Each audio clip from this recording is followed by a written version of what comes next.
ଏଇ ସକାଳୁ ଜଣେ ମ୍ୟାଡ଼ାମ୍ ଆସିଥିଲେ। ତାଙ୍କର ଯେତେବେଳେ ମେଡ଼ିସିନ୍ ନେଉଛନ୍ତି ଗ୍ୟାସ୍ ପାଇଁ, ତାଙ୍କର ସିଭିୟର ଗ୍ୟାଷ୍ଟ୍ରାଇଟିସ୍, ଗ୍ୟାସ୍ ଭଲ ହେଇଯାଉଛି, ପୁଣି କିଛି ଦିନ ପରେ ବାହାରି ପଡ଼ୁଛି। ତ ମୁଁ ତାଙ୍କୁ ଏମିତି 4-5 ଥର ମେଡ଼ିସିନ୍ ଦେଲି, ସେ ଆସିକି ନେଇଯିବେ, ଭଲ ହେଇଗଲା, ପୁଣି କିଛି ଦିନ ପରେ ପୁଣି ସେ ପ୍ରୋବ୍ଲେମ୍। ପଚାରିଲି, ମୁଁ କହିଲି କ'ଣ ତମର ଜୀବନଶୈଳୀ ଟିକେ କହିଲେ ମୋତେ। କହିଲେ, ତାଙ୍କ ସ୍ୱାମୀ କହିଲେ ସାର୍ ସେ ତ ଦିନ 12ଟା ବେଳେ ଜଳଖିଆ ଖାଉଛି, ତାପରେ ଲଞ୍ଚ କେଉଁଦିନ ଖାଉଛି କେଉଁଦିନ ଖାଉନି, ପୁଣି ଯାଇକି ରାତିରେ ଭୋକ ହେଲେ କେଉଁଦିନ ଖାଇଲେ, ନହେଲେ ନାହିଁ। ବହୁତ ତାଙ୍କର ଖାଇବା ପିଇବା ଏପଟ ସେପଟ। ମୁଁ କହିଲି କ'ଣ ପାଇଁ ଏମିତି? ସେ ତ ଉପାସ ବାର ତାଙ୍କର ବହୁତ। ସେ ସକାଳୁ ଗାଧେଇବେ, ଆମେ ସବୁ ଅଫିସ୍ ଯିବୁ, ଝିଅ ସ୍କୁଲ ଯିବ, ତାପରେ ସିଏ ତାଙ୍କର ପୂଜାରେ ବସିବେ, ପୂଜା ପାଠ ସରିଲା ପରେ ତାପରେ ଯାଇକି ଖାଇବା କଥା, ଯଦି ସମୟ ହେଲା ଖାଇବେ, ନହେଲେ ନାହିଁ। ମୁଁ ତାଙ୍କୁ ପଚାରିଲି, ଆପଣଙ୍କୁ କ'ଣ ଭୋକ କରେନି? ଆପଣ ଏ ସମୟ ରହିଯାଆନ୍ତି ଦିନ 12ଟା 1 ପର୍ଯ୍ୟନ୍ତ ଖାଲି ପେଟରେ? କହିଲେ, ହଁ ସାର୍ ଭୋକ କରେ ଯେ, କିନ୍ତୁ ଠାକୁର ପୂଜା ନ କରିକି କେମିତି ଖାଇବି? ଠାକୁର ପୂଜା ନ କରିକି ଖାଇଲେ ଗୋଟେ ମନଟା ଭଲ ଲାଗୁନି। ବେଳେବେଳେ ମୋତେ ଟିକେ କାଉନସିଲିଂ କରିବାକୁ ପଡ଼େ। କାଉନସିଲିଂ କ'ଣ, ଯେଉଁଟା ମୋ ମନ ଭିତରେ ଆସେ ମୁଁ ସେଇଟା କହିଦିଏ। ଏଇ ଯେଉଁ କଥାଟା କହୁଛି ତାଙ୍କୁ, ଯେଉଁଟା ତାଙ୍କୁ କହିକି ବୁଝେଇଲି, ଯଦି ସେଥିରେ ଆପଣ ଏକମତ ହେବେ ତାହେଲେ ଟିକେ ଆଟଲିଷ୍ଟ କିଛି କମେଣ୍ଟ କରିବେ ମୋତେ, ନହେଲେ ମୁଁ ଜାଣିପାରୁନି ପ୍ରକୃତରେ ମୁଁ ଠିକ୍ କହୁଛି କି ଭୁଲ କହୁଛି। ଆଉ ଯଦି ଭଲ ଲାଗେ ତାହେଲେ ଲାଇକ୍ ବି କରିବେ, ସେୟାର ବି କରିବେ, ଯଦି ଚ୍ୟାନେଲରେ ନୂଆ ତାହେଲେ ସବସ୍କ୍ରାଇବ୍ ବି କରିଦେବେ। ତ କଥାଟା ହେଉଛି, ମୁଁ କହିଲି ଯେ ଆପଣ ନ ଖାଇକି ବି, ନ ପୂଜା କରିକି ବି ଖାଇଦିଅନ୍ତେ, ଖାଇସାରିକି ଠାକୁର ପୂଜା କରନ୍ତେ। ସେ କହିଲେ, ଏଇଟା କେମିତି ସମ୍ଭବ? ଆମର ପୁରା ବ୍ରାହ୍ମଣ କହୁଛନ୍ତି ବା ଲେଖା ହେଇଛି, ଆଗେ ଠାକୁର ପୂଜା, ଗାଧୋଇ ସାରିକି ଠାକୁର ପୂଜା କରିବ, ତାପରେ ଯାଇକି ଖାଇବ। ସେଇଥିପାଇଁ ତ ଓଷା ବାର ସବୁ ଏତେ ଅଛି, ଉପାସ ଏତେ ଅଛି। ମୁଁ କହିଲି, ଠାକୁର କେଉଁଠି ଅଛନ୍ତି?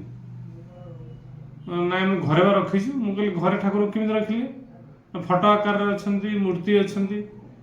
ମୁଁ କହିଲି, ସେ ମୂର୍ତ୍ତି ତିଆରି ହେଇଛି ପଥରରେ, ଫଟୋ ତିଆରି ହେଇଛି କାଗଜରେ।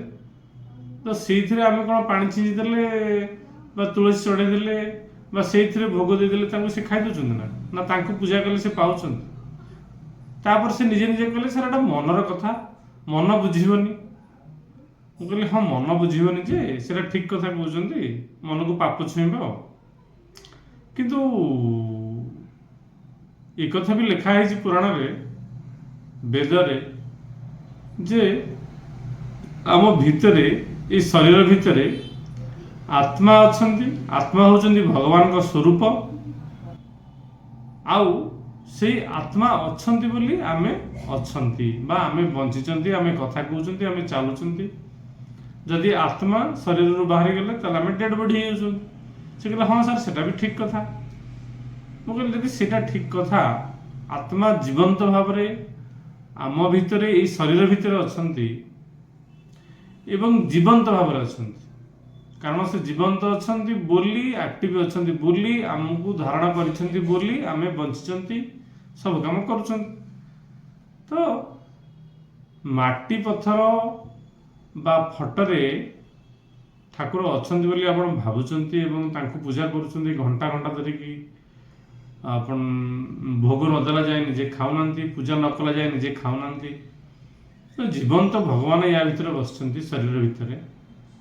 ତ ଆପଣ ଏଇ ଶରୀରକୁ ପୂଜା କରୁନାହାନ୍ତି, ଏ ଶରୀର ଭିତରେ ଥିବା ସେ ଆତ୍ମାକୁ ପୂଜା କରୁନାହାନ୍ତି, କେମିତି କରିବେ? ମୁଁ କହିଲି, ଆପଣ ଯେତେବେଳେ ଗାଧେଇକି ଆସିବେ, ଆପଣଙ୍କୁ ଭୋକ ଲାଗୁଛି, ଆପଣ ଖାଇବେ। ଆପଣ ଖାଇଲା ବେଳେ ସେଇ ଭଗବାନଙ୍କୁ ସମର୍ପଣ କରିକି ଖାଇବେ। ସମର୍ପଣ ନୁହଁ, ତାଙ୍କୁ ଖୋଇଦେବେ, କହିବେ, ପ୍ରଭୁ ତୁମେ ହିଁ ଗ୍ରହଣ କର।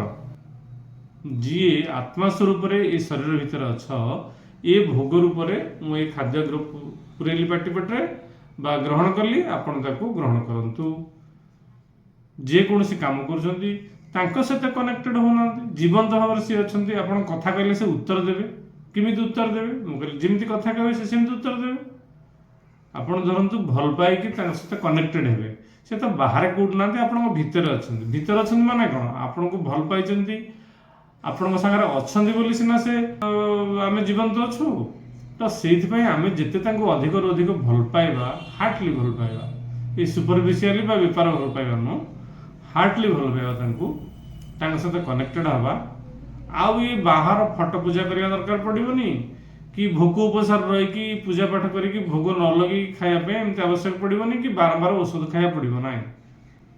से कहले हसिले कहले हाँ ठीक कथा कहते कि केमी कौन कर देखा चेष्टा करवा। मुझे मो कथा आपको भल लगे ना। से कहले हाँ भल लगुच एत बढ़िया कथा कहले आप।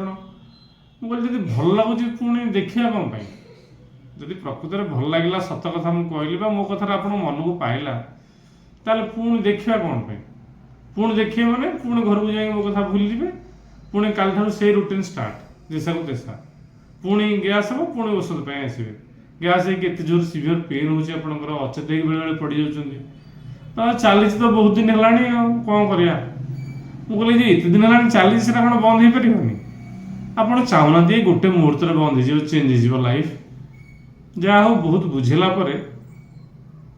बुझी जाइए देखा कौन हो कथाटा आपको केमती लगुच आम भोक उपासार रहीकि ये जो घरे भावुं जो ठाकुर को रखिंट पूजा कर भोग लगाउछन्ति कौन टी भोग लगाउछन्ति उकुड़ा टी मिश्री टी फल टी डेली आमे खाऊँ धूम आड़ू साड़ू साड़ू आड़ू किंतु भोग लगे दूसरी से पानी छाड़ दूसरी केतले किए से प्लेट रू खोलिक तले पकई दूसरी कौन तार माने मु आज पर्यटन बुझीपारे मुझे बही पढ़ापढ़ी करी मु जहाँ निष्कर्ष पाई से आपको कहली जे किसी दरकार ना जिते निज सहित कनेक्टेड हवा निजर आत्मा सहित कनेक्टेड हवा देखु प्रत्येक जीवकोश आम जीवंत जदि आम प्रत्येक जीवकोश भितर भगवान अस्तित्व अच्छी ता सहित जदि आम कनेक्टेड हवा आमर स्पिरिचुअल डेवलपमेंट हम आमर मैटेरियल डेवलपमेंट हम